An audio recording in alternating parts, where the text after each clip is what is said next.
Hi guys, and welcome back to my channel. Today I'm going to show you how to replace the oil line on your MS180C chainsaw. Now I'm referring to the oil line that feeds the oil from the oil tank to the bar and chain. Now this procedure will also apply if you have a Stihl 017, an MS170, and a Stihl 018. Today though I'll be doing it on an MS180C. As I mentioned in a previous video, if you have a puddle of oil or what you're sitting your saw on is stained with bar oil, then it could be that the oil line is leaking. 9 times out of 10 when I get a saw like this, that's what the problem is. And usually this will happen after you've used your saw and you're storing it. You come back and there's a puddle of oil. Sometimes the oil tank is empty as well. As you can see here, there's fresh oil that's leaked out. And that oil line is located under the handle here. You can see it in there. And you can also see some oil that's been dripping from where it connects onto the chainsaw.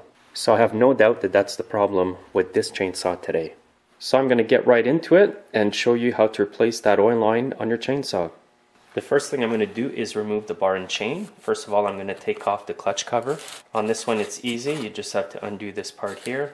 And the cover is snapped into the saw right here, so you have to pull on that.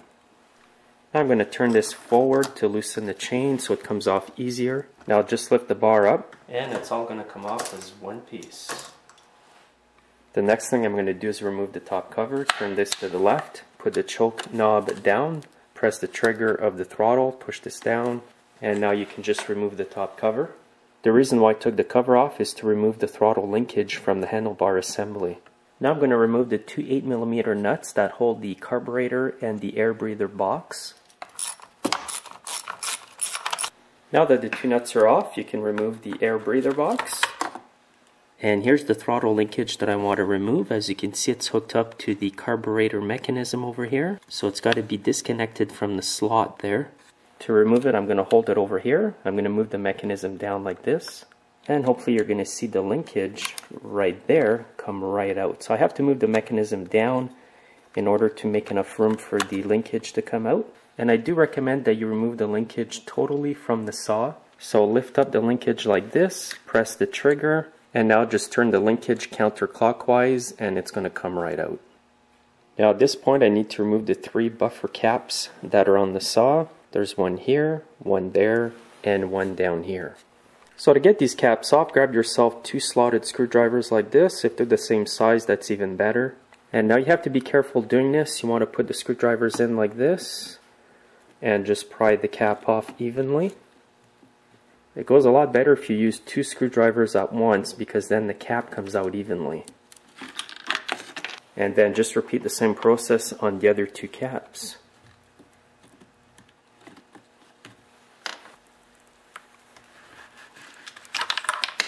Now the next thing to do is to remove the buffer along with the handle out of its hole. So I'm going to start by prying off this part of the handle.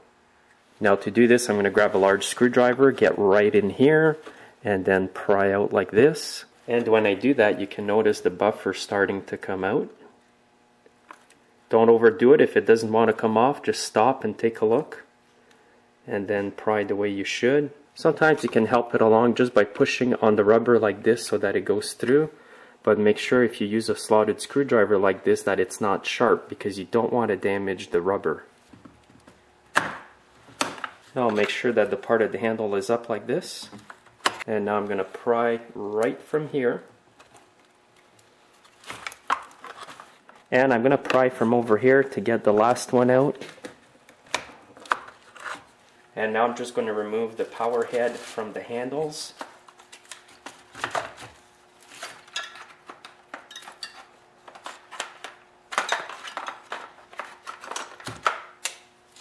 And here's a better view of the oil line I'm talking about. Now before I go any further, I'm going to drain the oil from the oil tank. I'm just going to remove the oil cap by pulling on it. This thing's going to come out of the tank. And I'm going to let it drain for a while.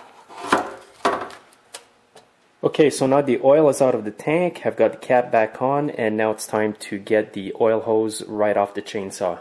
So I'm going to start by removing the oil hose right over here. I'm going to grab a slotted screwdriver and just pry it up. And it's going to come out. Next, you want to remove the hose from here This is where it goes into the oil tank, so the filter is attached to it inside the tank. So all I'm going to do for this is go in with the slotted screwdriver and try to pry the oil line out of the tank. It's fitted with its own grommet, so all you have to do is pop it out.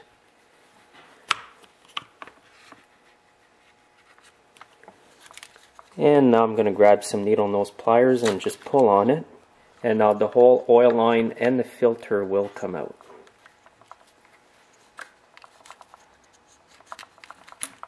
So what I'm going to do now is disconnect the oil filter.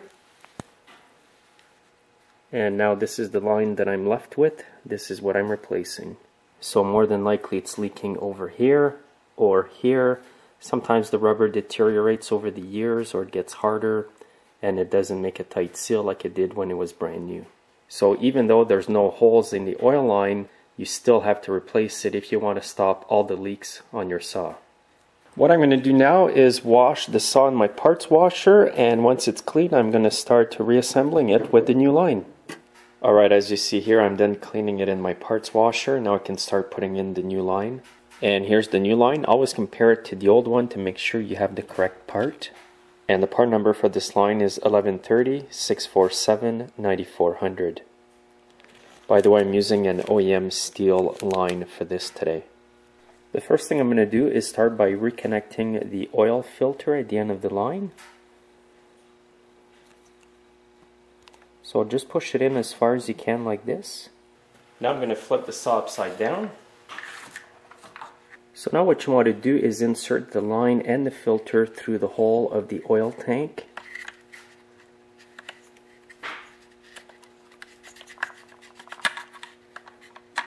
So you may have to push a bit hard just to get the line to go in there with the filter. And you want to make sure the line is positioned this way because this part here is going to go in here, and that still has to go through the hole of the tank and secure itself in the grommet here part of the line. So I'm going to push it as much as I can with my fingers to get it in the hole of the tank. It's best if you can do this with your fingers only because you don't want to damage it with a screwdriver. You just want to make sure that the grommet part is secured nicely into the tank. You'll know that it's in because it's going to sit flatter. Also, when you pull on it a little bit like this, it's not going to come out. Here's the old line. You want to make sure that the lip here where the grommet part is actually behind this plastic part of the saw. You want to make sure that that lip is not on the outside here because that's not going to make a perfect seal between the tank and the oil line, and you may still have a leak. And here's a closer look of that. If you do have a really hard time getting the oil line on this way, you can always take the recoil off in the flywheel, remove the oil tank, put it on, and then reinstall it that way. Doing it this way is a bit quicker though because it saves you the work of taking off the recoil and the flywheel. All you have to do now is push in this end. Again, do this with your fingers only. And you want to make sure that the lip here is under the plastic part as well. To push in the lip here, you can use a slotted screwdriver. Again, be very careful doing this. So this is how you want it to be set in there. As you can see, the lip is underneath the plastic part here, and it's going to keep the oil line nice and tight in there. So now just double check everything and you can flip it over. And that's it for the oil line installation. I'm just going to finish up the rest on the saw. Now I'm going to reinstall the handlebars on the saw. So I'm going to start by putting the part of the handle where the bushings are on the side of it. As you can see here, the buffer has to squeeze through here and then line up over here flush. Sometimes you can help it along with a slotted screwdriver like this, but be careful you don't damage the rubber part. Now this one isn't in all the way, but I'm going to put in this one here first as well. I'm wearing gloves because the spikes can be pretty sharp here. So basically just force it under there. Now I'm going to use the end of a Torx screwdriver just to help the rubber get in there.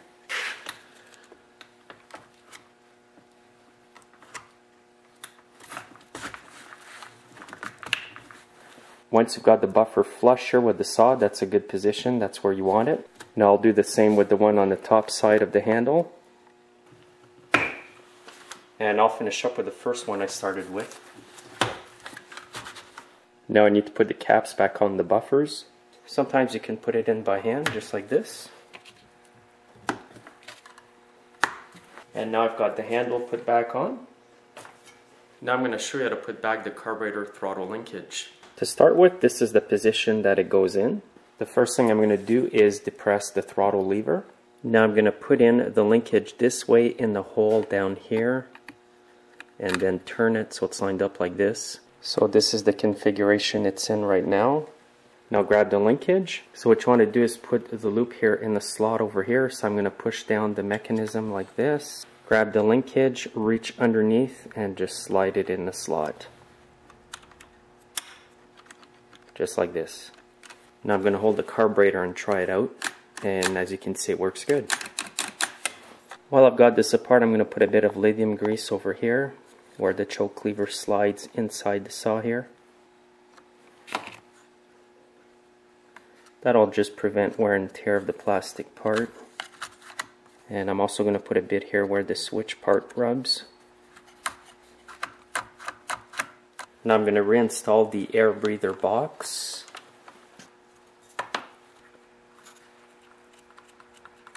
And when you tighten up these two nuts, you want to make sure you tighten it up evenly.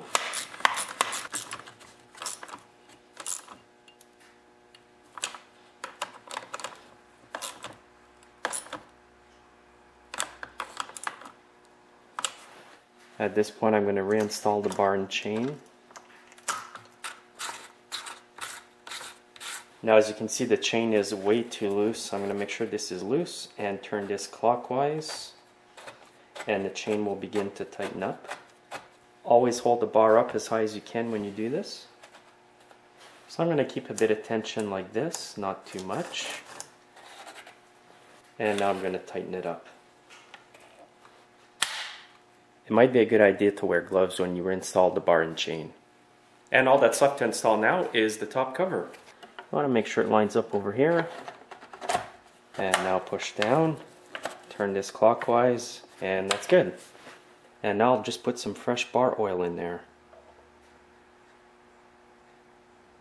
Have a great day, make sure to subscribe, and you'll see me next time.